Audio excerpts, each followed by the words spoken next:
რა გავლენა აქვს ახლო აღმოსავლეთის კონფლიქტ საქართველოს დერეფანზე გიყვებით რამდენიმე წუთში.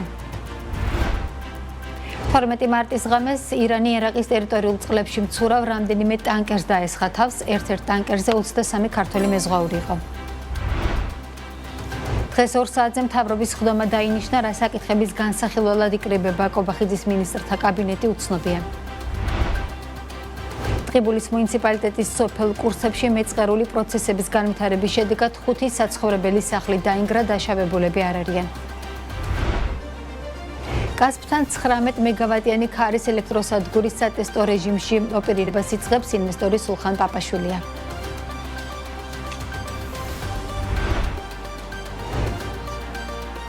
მოგესალმებით, ეს BMG რეგიონის წამყვანი ბიზნეს მედია სააგენტო საქმიანობებს BMG-ს გუნდთან ერთად ნინო ტაბეტაძე წარმოგიდგენთ.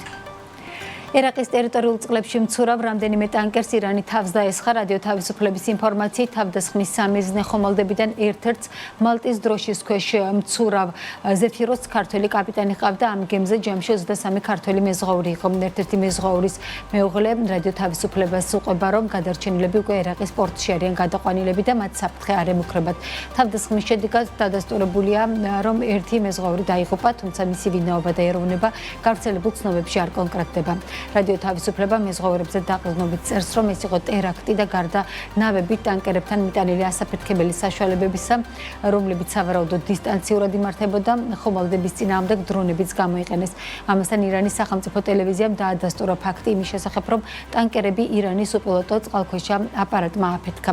ერაყის ხელისუფლების ინფორმაციით, თავდასხმის სამიზნე ტანკერებიდან გადარჩენილია 38 მეზღვაური.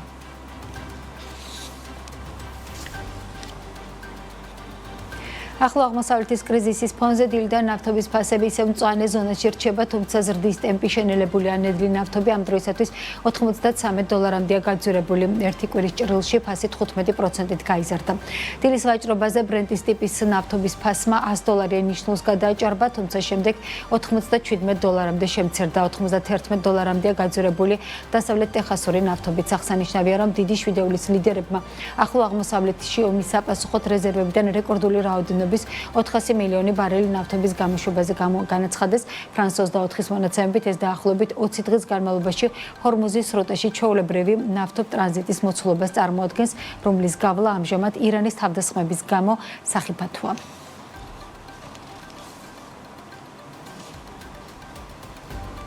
ინდორომა კავკასიის დირექტორის ლევან ბურდილაძის განცხადებით, ახლო აღმოსავლეთში მიმდინარე ომის გამო გადაზიდვებში შექმნილი შეფერხებებს ქართული წარმოების აზოტოვანი სასუქების ექსპორტზე გავლენა ჯერ არ მოუხდენია. ამის შესახებ BMG-სთან ისაუბრა. კომპანიის ხელმძღვანელი ამბობს, რომ სოფლის მეურნეობაში აქტიური საგაზაფხულო სამუშაოების სეზონზე კომპანია ადგილობრივ და ევროკავშირის ქვეყნებზე გაყიდვებისაა ორიენტირებული და აფრიკისა თუ ლათინური ამერიკის ქვეყნებში ექსპორტს ამ ეტაპზე არ ახორციელებს. სწორედ ამიტომ ლევან ბურდილაძე ამბობს, რომ ჰორმუზის სრუტის ჩაკეტვას და ლოგისტიკური ხაზების ცვლილებას მათ გადაზიდვებზე გავლენა არ მოუხდენია. მისივე ინფორმაციით, შექმნილი ვითარების გამო აზოტოვანი სასუქების საერთაშორისო ბაზარზე ფასი მცირედით გაიზარდა. ამას ჩვენზე რაიმე გავლენა არ ქონია. სეზონი როცა არის ევროკავშირის ქვეყნებში, ფოკუსირდებოდით პირველ რიგში ევროკავშირის ქვეყნებზე. სტრატეგიული მნიშვნელობის ბაზრები არის ჩვენთვის ევროკავშირის ქვეყნები და ჩვენ ფოკუსირებულები ვართ პრინციპში როგორც შიდა ბაზარზე, ასევე ექსპორტზე მხოლოდ ევროპის ქვეყნებში.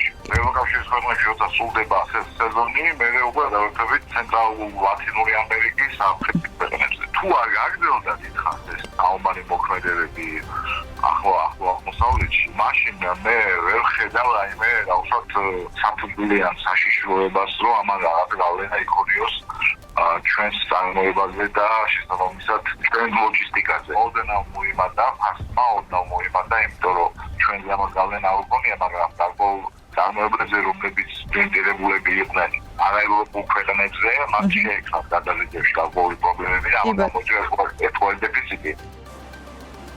ახლო აღმოსავლეთში მიმდინარე მოვლენების ფონზე საქართველოს როგორც უსაფრთხო და სტაბილური შუადერეფნის როლი კიდევ უფრო იზრდება. ამის შესახებ ლოგისტიკის საერთაშორისო ფორუმზე აცხადებენ. ლოგისტიკის საერთაშორისო გამოფენა TBC-ის მხარდაჭერით იმართება. სექტორის წარმომადგენლების განცხადებით კი საქართველოს დერეფანში გადაზიდვებზე მოთხოვნა გაზრდილია. ნავთობის გაძვირების გამო კი საზღვაო გადაზიდვებზე ფასებიც გაიზარდა. დარგის წარმომადგენლების თქმით, ქვეყანა კვლავ მოუმზადებელი შეხვდა ახალ ლოგისტიკურ გამოწვევას და დამატებითი სერვისების მიმწოდებლად ვერ იქცა. გამოწვევად რჩება ლოგისტიკური ინფრასტრუქტურა, პორტების გამტარუნარიანობა, სასაწყობე და სავაგონე პარკები, ასევე სხვა მიმართულებები. როგორი შეფასებები გაკეთდა დღეს ფორუმზე, ეკა გაზდელიანი გაგვაცნობს, რომელიც ადგილზე მუშაობს, ეკა გისმენთ.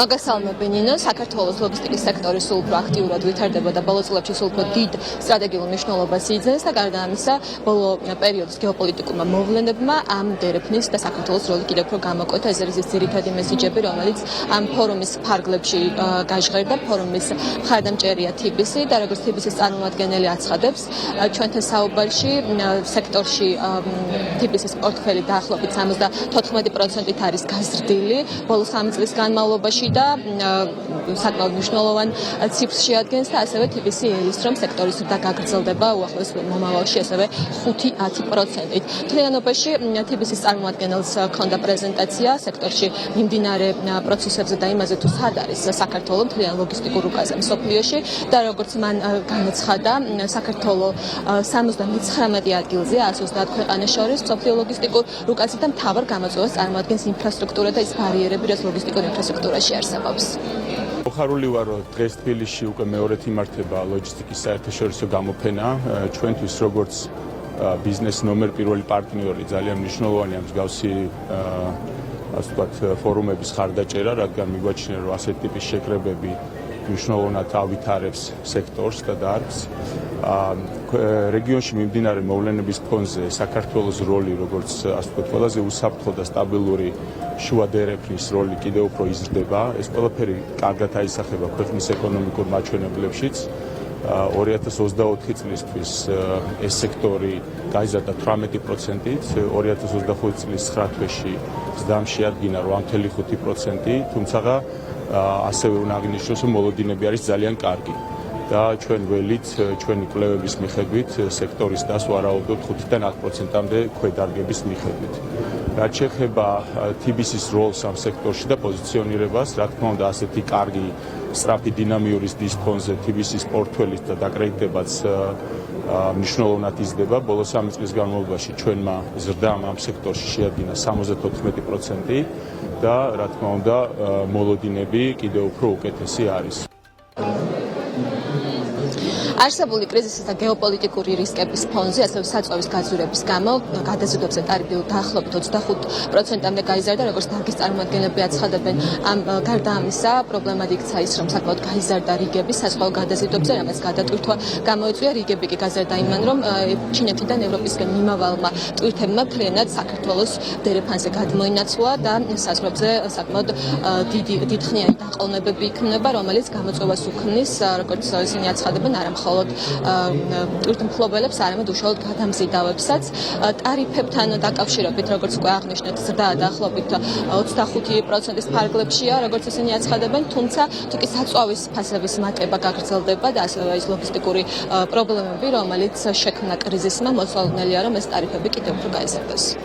ფასები გაიზარდა დაახლოებით 25%-ით. რაც რა თქმა უნდა ძალიან ცუდი არის და რაც შეეხება თვითონ საერთაშორისო მდგომარეობას, მიაწყდა მთელი მოძრაობა ევროპიდან აზიისკენ ჩვენ რეგიონს. გემებზე ბილეთები აღარა, ტრაილერებს იგივე დადგა, ძალიან ცუდი სიტუაცია არის. ანუ თურქეთით უფრო მეტად სწრაფად ჩამოდიან, მაგრამ ვისაც გემი ჭირდება და ბულგარეთი და საზღვაო გზა ძალიან დიდი რიგებია. საზღვაო მიმოსვლა არ არის. ბურგასიდან არის ერთი გემი, ვარნადან არის რაღაც ორი გემი და ერთი გემი არის რუმინეთიდან. კვირაში ერთხელა ეს გემები, ან ძალიან დიდი რიგები. ჩვენ უშუალოდ მაინც კავკასიაში ვაკეთებთ გადაზიდვებს, ევროპა, კავკასია, ევროპა. ევროპა, აზია, ევროპას ჩვენ არ ვაკეთებთ. ამიტომ ქვეყნისთვის უფრო სასარგებლოა ეს ყველაფერი, ვიდრე კონკრეტული სატრანსპორტო კომპანიებისთვის, ვინც მაინდამაინც მაგ მიმართულებაზე არ მუშაობს. ზოგადად რა თქმა უნდა, ახლა მიმოსვლა რომ იზრდება ქვეყანაზე, ყველაფერი კარგია ეს მოძრაობა, მაგრამ უშუალოდ ეს სარგებელი ჩვენ ამისგან არ გვაქვს. ბოლო რამოდენიმე წელიწადი არის ამ ჩვენ შუადერეფანზე სამხრეთ კორიდორს როგორც ეძახიან სამხრეთ დერეფანი. ბევრი პრობლემები იყო ერთდროულად და ლოგისტიკა ამ ყველაფერს უმკლავდებოდა. და ლოგისტიკამ გამოაჩინა შესაძლებლობები, რომ ნებისმიერ კრიზისულ სიტუაციას შეუძლია გადაწყობა სწრაფად და ალტერნატიული გზების მოძებნა. ასევე არის ახლა ირანის კრიზისის და შუა აზიის კრიზისის ფონზე მოსალოდნელი არის ბევრი ცვლილება ხა. საზღვაო მიმართულებით უკვე დაიწყო, ნავთობი პირველ რიგში ხო, რაც ყველაზე სენსიტიური არის გადაზიდვებისთვის. ნავთობმა გამოიწვია საზღვაო გადაზიდვებზე დაახლოებით 10-15%-იანი მატება, მეტი არა, იმიტომ რომ მაინც კრიზისი შეინიშნება თურქეთთან დაკავშირებით, თუმცა გამოჩნდა ახალი მოთხოვნები, რადგანაც ჩაიკეტა ირანის მიმართულება, მაგალითად ერაყის საქართველოს გავლით ტრანზიტის განხორციელების, რაზეც ახლა ჩვენ მუშაობთ. ლოგისტიკის ფორუმზე ასევე განსახილველი საკითხები ესეთი მიმართულებები, როგორც არის შუა დერეფნის სტრატეგიული მნიშვნელობაზე გეზურის დერეფანი და ინვესტიციების მოზიდვის შესაძლებლობები ამ დერეფანში და ასევე ის გამოწვევები, რაც არსებობს საქართველოს და არა მხოლოდ საქართველოს რეგიონის ლოგისტიკურ ნაწილში. აქ აღინიშნა, რომ პრობლემურია სავაგონე პარკი და მისი სიძვირე, სასაწყობე მეურნეობების სიმცირე, ასევე ინფრასტრუქტურა და პორტის გამტარუნარიანობა, რომელიც დაითქვა, რომ საქართველოს პორტები გამტარუნარიანობის ვარზე მუშაობენ. ამ საკითხებზე ჩვენ ვცლად უფრო შემდეგ გამოშვებებში შემოგთავაზებთ დეტალურ ინფორმაციას. მადლობა ეკა, ნახლა აღმოსავლეთში მიმდინარე მოვლენების ფონზე საქართველოს დერეფნის შესაძლებლობებისა და გამოწვევებზე ეკა გაზდელიანი საუბრობდა. საქმის კურსი ამით დასრულებულია, ეთერში ბრუნდებით 15 საათსა და 30 წუთზე დაგვალათით.